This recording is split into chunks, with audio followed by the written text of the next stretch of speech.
Buenos días, queridos hermanas y hermanos. Bienvenidos en nuestro estudio de multimedia en la Conferencia General. Tenemos el gusto de invitarle y estudiar juntos nuestra lección de escuela sabática el sábado de 28 de abril del año 2012.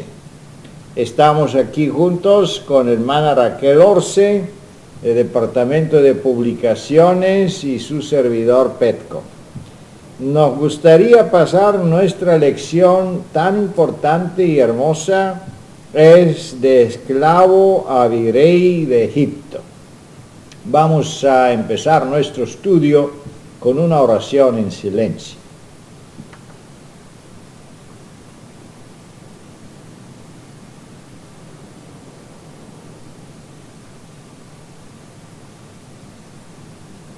Amén. ¿Qué podemos decir de este título, de un esclavo a virrey en Egipto?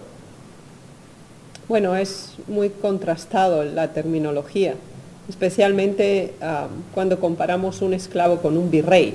Es decir, un virrey es el segundo después del rey.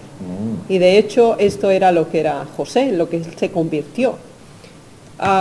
Lo peor es que él no nació como un esclavo, sino que él nació como un ser humano libre y se convirtió en un esclavo, que aún todavía es más difícil de soportar cuando como individuo has sido dueño de tus propias decisiones y bueno, de conducirte libremente. Ahora, él se convierte en un esclavo, no tiene derechos sociales, no se le reconoce ningún tipo de privilegios ni de condiciones especiales, es simplemente un instrumento de trabajo, un ser que única y exclusivamente debe servir y obedecer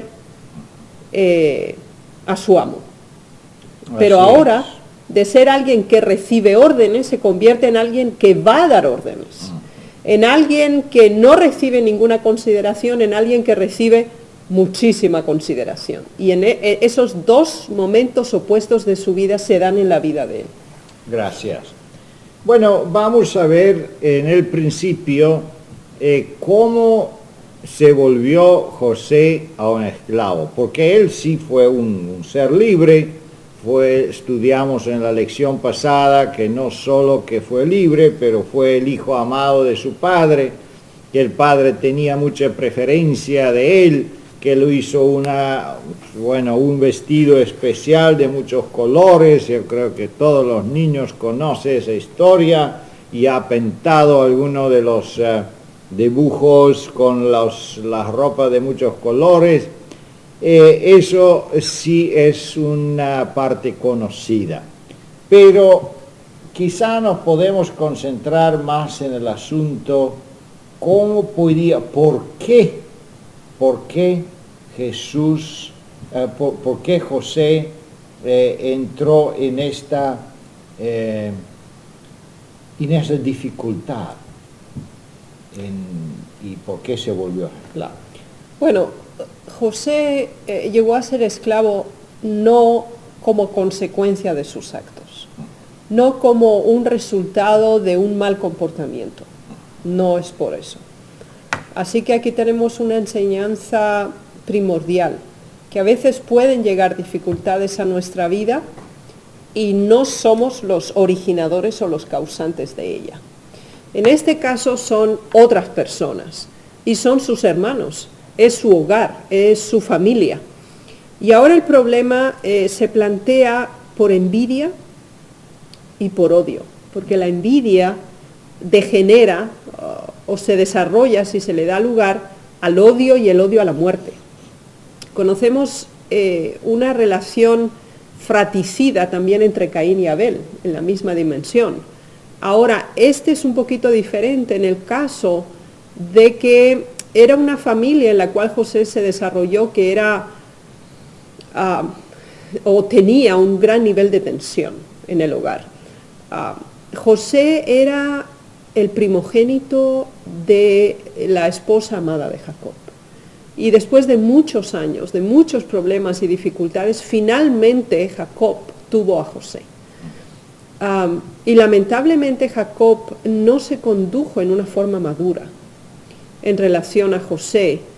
El hecho de que sintiera un afecto mayor hacia él, no solo porque era de su esposa más amada, sino porque también José tenía una naturaleza muy apacible, muy afectuosa, un deseo de aprender de la palabra de Dios y de estar con él, eso atraía tanto más a Jacob hacia él.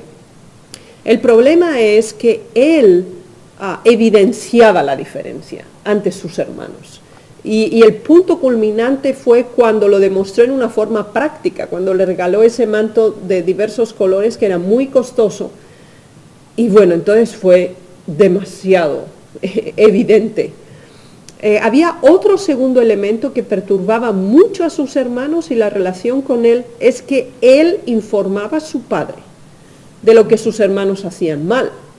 Y después su padre iba y los amonestaba. Y ellos sabían que el único que se lo había dicho era José.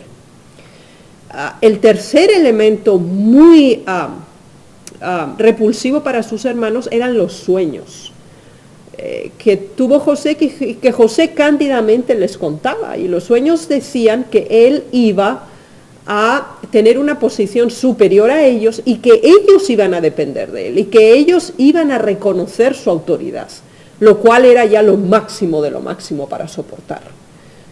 Es interesante que José desde niño, bueno, si leemos Patriarcas y Profetas, desde niño dice que amaba los principios del Señor, estaba conforme con la verdad y se molestaba por el comportamiento malo de sus hermanos y odiaba las cosas malas y soñaba una reforma, dice, en su familia. Y como los hermanos él no podía corregirlos, entonces esperaba que el padre puede intervenir a corregirlos, pero no se corregían los hermanos, estaban malos, se comportaban mal. Entonces entendemos que desde su juventud José tenía la presencia de los frutos del Espíritu Santo. Dios estaba con él. Él fue un instrumento elegido y de una forma, bueno, fue un hermano como todos los otros, nació de la misma carne, pero entendemos que tenía la presencia de Espíritu del Señor y una fe que sus hermanos no tenían. Eso fue la razón también que él fue con un odio increíble o cosechó también este comportamiento. Vamos a la pregunta número 2. ¿De qué manera podemos relacionar el acontecimiento anterior con lo que sucedió a Jesús? ¿Qué paralelo podemos hacer con José y Jesús? Bueno, Jesús en gran manera fue como el santo ser y muchas veces nosotros entendemos que tenía una expresión y un ejemplo perfecto para nosotros. Pero en esta situación entendemos que los que siguen a Jesús van a tener en muchas ocasiones la misma experiencia como él tenía. ¿Qué paralelos podemos encontrar con Jesús y José? Bueno, la nota nos presenta varios y quisiera resumirlos. Uno muy significativo es que cuando José fue enviado por su padre para buscar a sus hermanos y le preguntaron en su camino, cuando él estaba en la búsqueda, ¿a quién buscas? Él dijo, yo busco a mis hermanos. Y dice que su corazón se alegró cuando vio los rebaños de su padre. Ahora, él se alegraba porque había encontrado a sus hermanos. Y sus hermanos cuando lo vieron, dijeron, lo vamos a matar. Y eso es interesante porque vemos que había dos reacciones totalmente diferentes. Y así pasó con Jesús. Cuando Jesús de acuerdo a la descripción del Evangelio de Juan, se nos dice, a su pueblo vino, a los suyos vino y no le recibieron. Obviamente toda la vida de Jesús fue una incomprensión. Él sufrió terriblemente en su familia. Sus hermanastros tampoco lo reconocían y le molestaban terriblemente. Ahora, cuando ya él empezó su misión, los dirigentes del pueblo lo odiaban profundamente, porque él rompía todo lo que ellos habían enseñado hasta ese momento, porque no correspondía a sus expectativas lo que Jesús era, y no querían que el Mesías fuera así, como debía ser en verdad, porque la profecía anunciaba a Jesús y Jesús cumplió fielmente el propósito por el cual vino. Así que él fue odiado por los suyos. Aquellos a quienes él amaba le traicionaron, y lo vemos con Pedro, y lo vemos con Judas, y como todos los discípulos también le abandonaron. Más todavía, lo llevaron a la muerte, lo mismo que hubieran llevado a José, si el Señor no hubiera intervenido para que eso fuera. En este caso, el Padre no intervino, y Jesús sí fue a la muerte. Y por eso es el ejemplo más excelso que nosotros podemos tener en nuestra vida, porque solamente uno es aquel el que por medio de su vida y muerte nos puede dar vida a nosotros. Así es. Pero podemos ver que, José, por las envidias de sus hermanos, fue traicionado. Jesús, por la envidia de su propio pueblo, de los fariseos, de los líderes, y por el miedo que él puede ser un rey, entonces también lo entregaron a los romanos. José lo vendieron sus propios hermanos por dinero, igual, y fue el Judá que dio la idea de venderlo. Un otro Judá, en el caso de Jesús, lo vendió también por dinero. Entonces entendemos que es casi como una profecía paso a paso de todas las cosas que sucede a Jesús. Y por el fin, sabemos que José va a ser, por los méritos de ese sufrimiento, viene a ser el segundo del Egipto.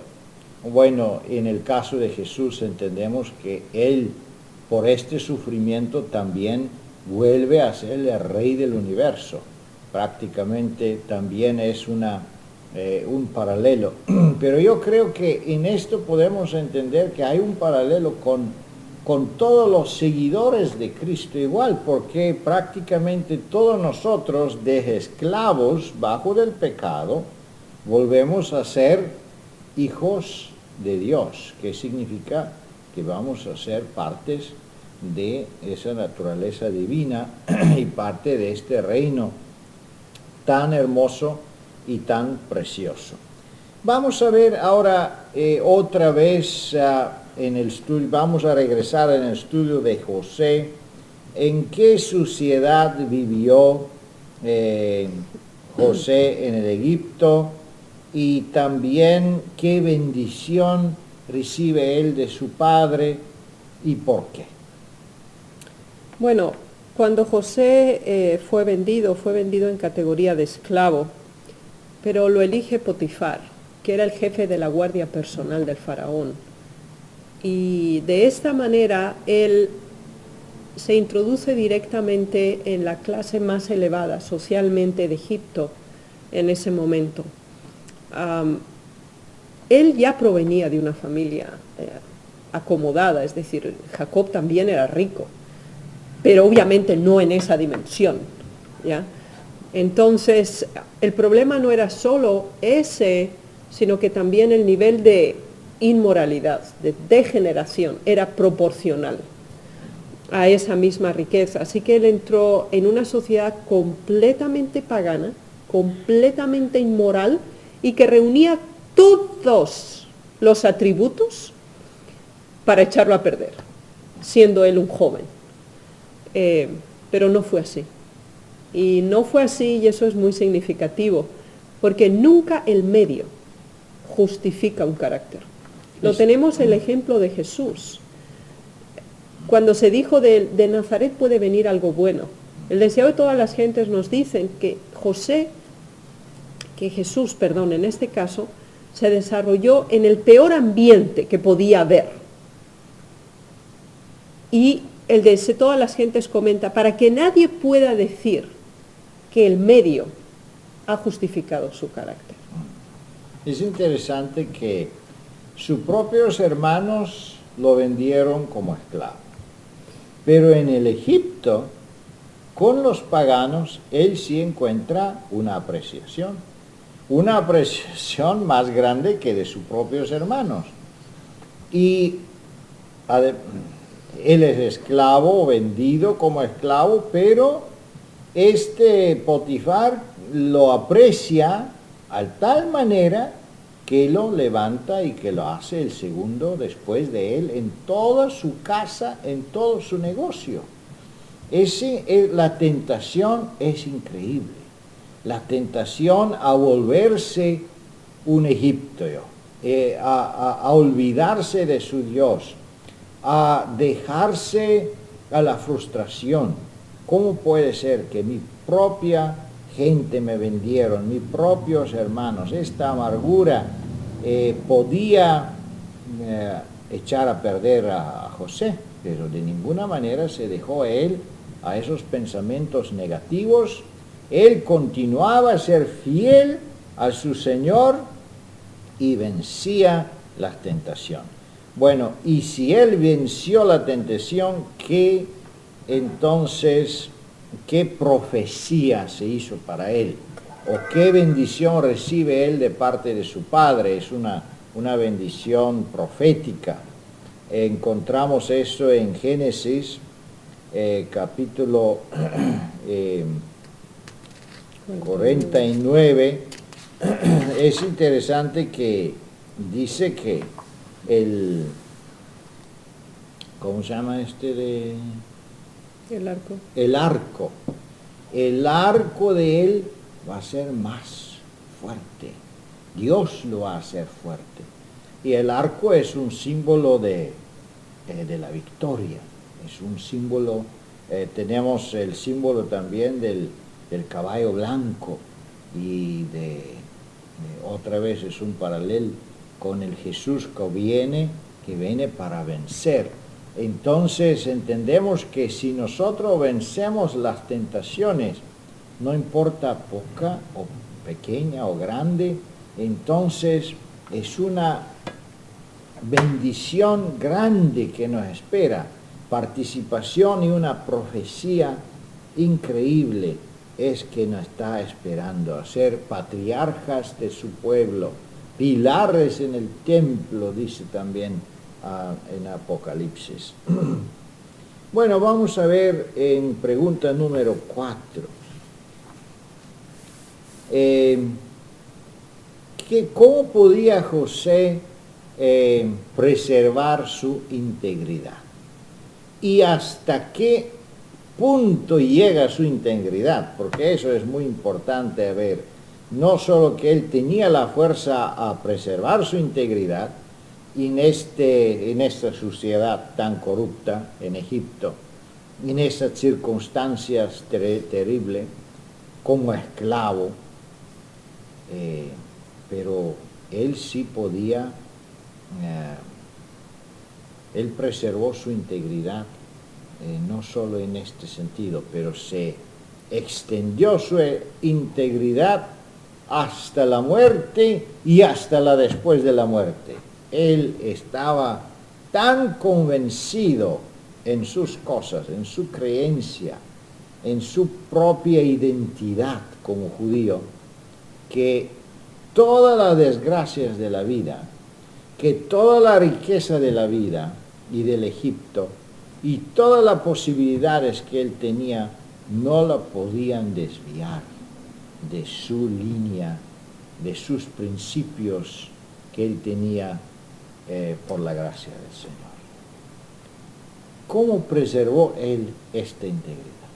Bueno, el carácter descansa sobre dos columnas, de acuerdo al espíritu de profecía, y es el dominio propio y la fuerza de voluntad.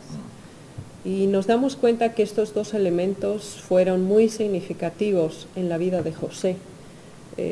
Cuando José fue vendido como esclavo y vio a la distancia las tiendas de su padre, Patriarcas y Profetas nos dice que él decidió ser fiel al Dios de Abraham, al Dios de Isaac y al Dios de Jacob, su padre. Así que esa determinación que él tomó no la hizo solo una vez. Es decir, él la reconfirmó a lo largo de toda su vida. Y, o sea, la toma de decisión de servir a Dios es un elemento netamente humano. Es decir, eso cada ser humano debe hacerlo. Debe tomar esa decisión. José lo hizo. Y después vivir obviamente a la altura de esa misma decisión. Y José también lo hizo. No lo hizo porque era un ser sobrenatural, no porque era un ser que procedía de un hogar ideal, ni mucho menos, sino simplemente lo hizo porque esa fue su decisión, servir a Dios. Y ahora se presentaron circunstancias en su vida que exigían dominio propio, especialmente la tentación con la esposa de Potifar. Y aquí tenemos el segundo gran secreto de su vida, que fue colocar a Dios siempre en primer lugar. Ese fue el segundo gran secreto. El tercero, y tan importante para preservar su integridad, es que él nunca olvidaba para qué vivía y por quién vivía. Y en ningún momento practicó una dualidad de comportamiento. Patriarcas y Profetas nos dicen que aún en la casa de Potifar ellos sabían que él adoraba a Jehová. En ningún momento él intentó de algún modo parecer que fuera, pero que no fuera, es decir, de algún modo adaptarse a la... De algún modo intentar colaborar con la asociación, con la sociedad en la que está. En ningún momento lo hizo. Y nos damos cuenta que Potifar mismo reconoció que todo las ventajas y la prosperidad de que ellos gozaban era porque José era fiel a su Dios. Así que no solamente esto, sino todavía un quinto punto más, era la relación que él mantenía con el aspecto profético de su pueblo. Él conocía la profecía que Abraham había recibido, que ellos estarían cautivos 400 años, pero que después Dios los iba a llamar y que iban a regresar a Canaán y que Dios les iba a dar esa tierra. Así que cuando él supo que iba a morir, él llamó a sus hermanos y les dijo: cuando ustedes se vayan, porque ese día va a llegar, no se olviden de mí. Y se los hizo que lo prometieran. Así que aunque él fue embalsamado, le dijo: los huesos los sacáis de aquí y lo lleváis a la tierra que es la nuestra. Así que aunque él sufrió toda la maldad en su hogar, eso no hizo que la maldad de ellos él la identificara con la verdad. Él mantuvo una diferencia. Por eso le dijo a sus hermanos al final: vosotros pensasteis mal, pero Dios lo condujo para bien.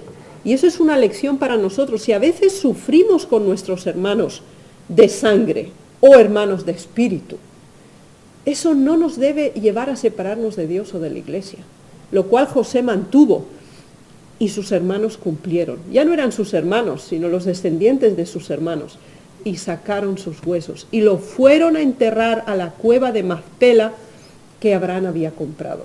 Así que el Señor cumplió su deseo y sus hermanos cumplieron, y ese es nuestro deseo. Él no vivió para este mundo, él vivió para el cumplimiento de la promesa, igual que nosotros vivimos para la segunda venida de Cristo.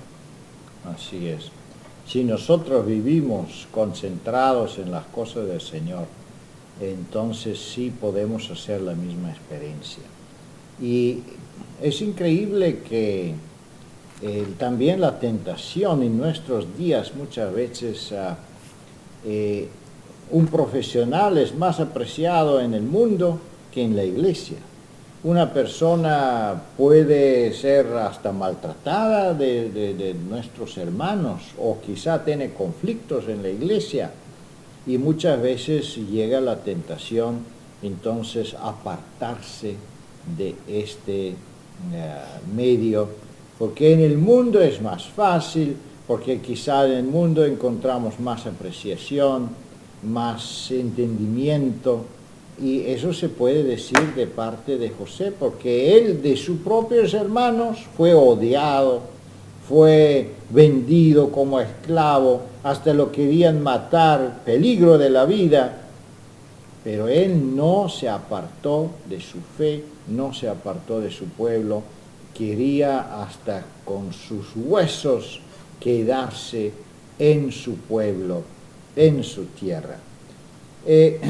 ¿Cómo demuestra una persona que tiene comunión con Dios? Bueno, más o menos nosotros ya respondimos eso, pero podemos quizá ahora tocar otra parte de la vida de José, porque entendemos que siempre cuando él llegaba a un punto de éxito, otra vez el enemigo encontraba una u otra manera de desanimarlo.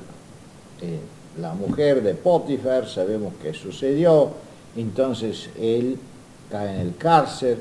En el cárcel también entendemos que tenía la posibilidad de adivinar los sueños de los siervos del faraón, pero tampoco se recordaron de él, se olvidaron de él.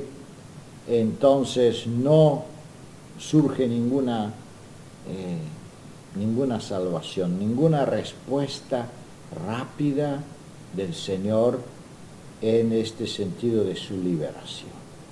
¿Y cómo reaccionó en esta situación de pruebas, de sufrimiento, de persecución, de aparentemente tremenda injusticia que sucedía todo el tiempo con la vida de José? Un joven, no un adulto que tiene mucha experiencia en su vida. Él estaba ya apenas empezando a hacer sus experiencias con el Señor. ¿Y cómo demuestra una persona que tiene una comunión viva con Dios? Bueno, lo demuestra por las decisiones y los actos. ¿En qué forma lo hizo José? Él no tenía control acerca de las circunstancias, es decir,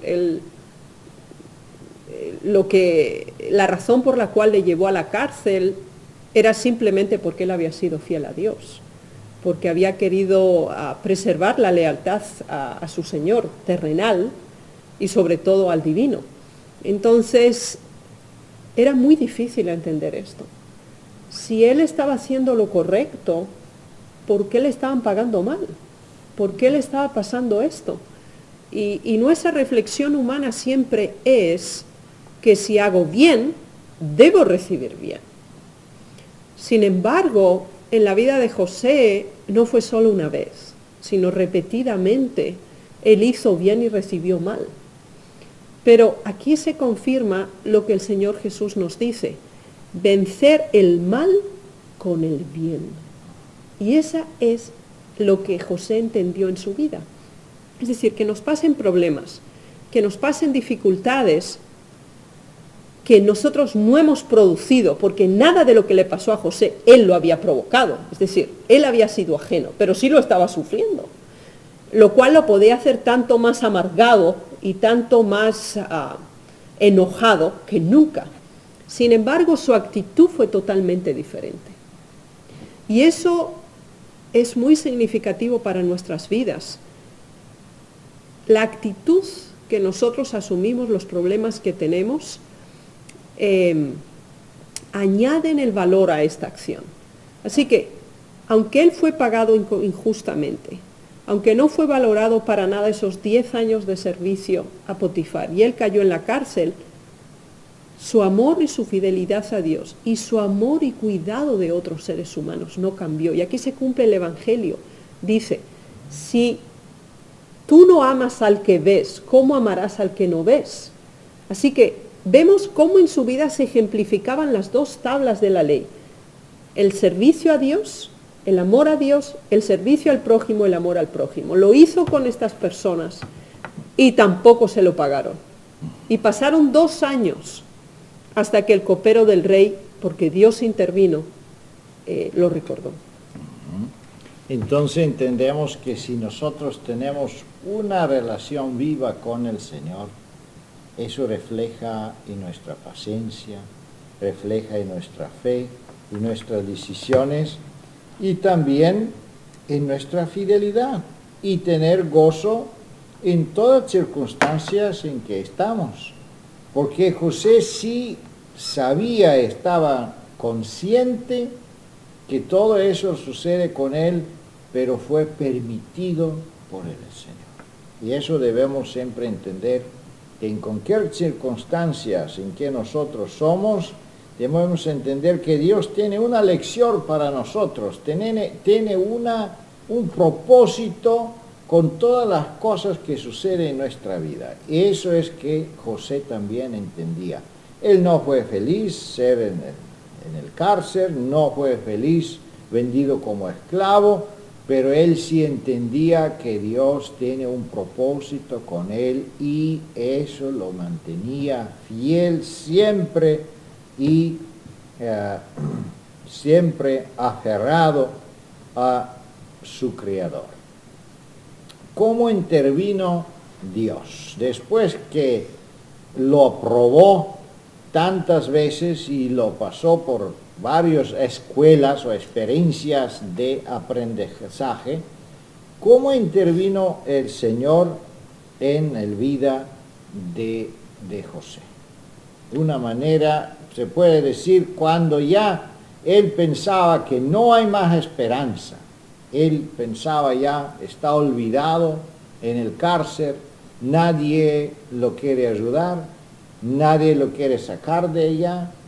Entonces, ¿cómo en una forma milagrosa interviene el Señor? José había hecho la experiencia de espera en Jehová y Él te concederá las peticiones de tu corazón.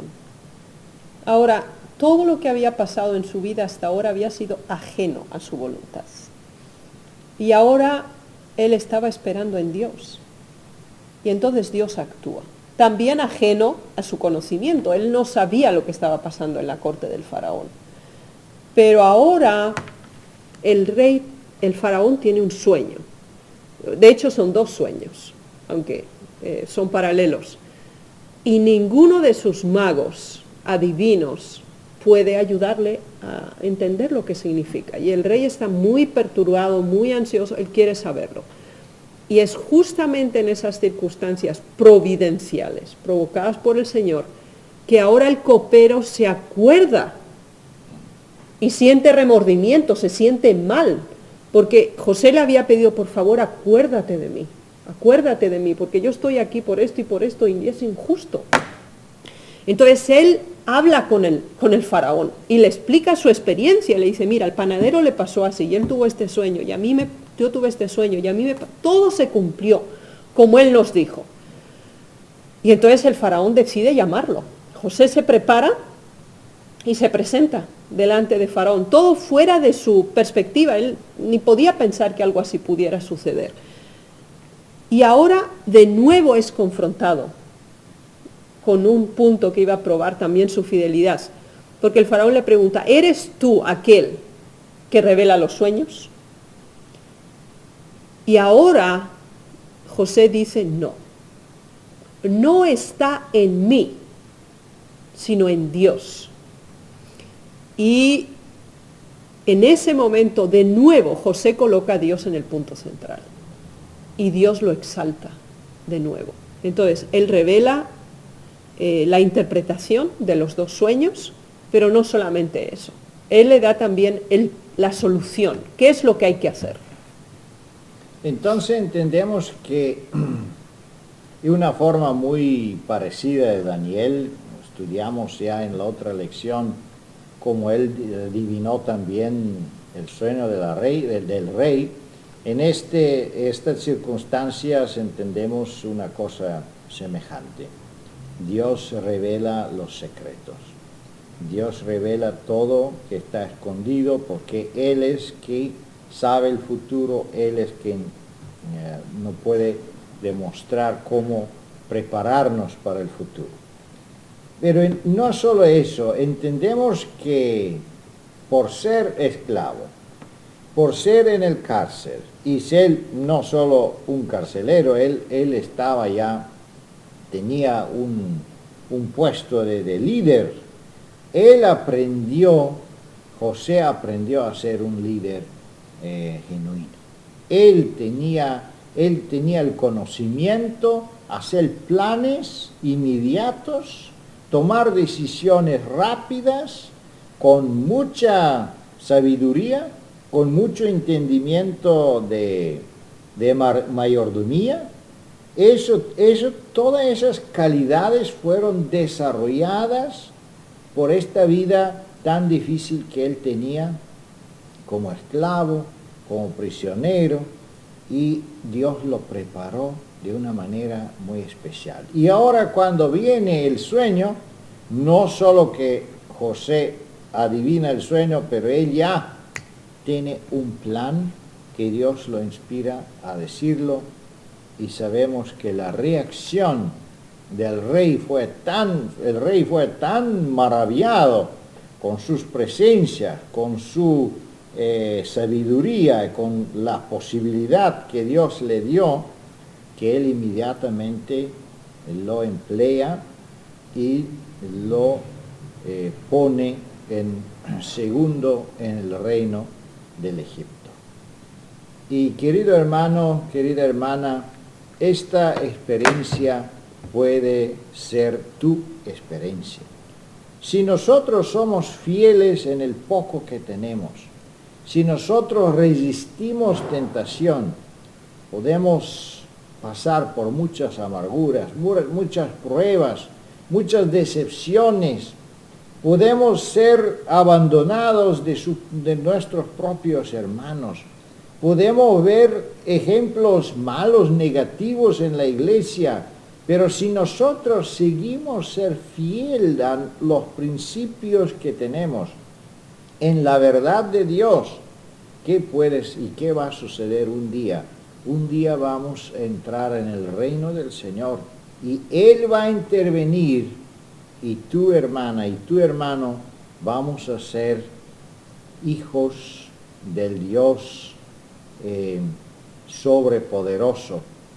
Somos ahora hijos de este Señor, pero vamos a entrar en la gloria, vamos a entrar a la recompensa, en esta vida eterna donde no hay más enfermedades, no hay más sufrimiento, y nadie va a querer recordarse de las experiencias amargas que aprendimos aquí en esta vida, la formación de un carácter que Dios quiere que formamos. Que Dios te bendiga y te guarde, querido hermana y hermanos, y no nos olvidamos del ejemplo de José, porque él es nuestro ejemplo, y es la experiencia de José, también fue la experiencia de Jesús, y debe ser nuestra propia experiencia. Amén. Amén.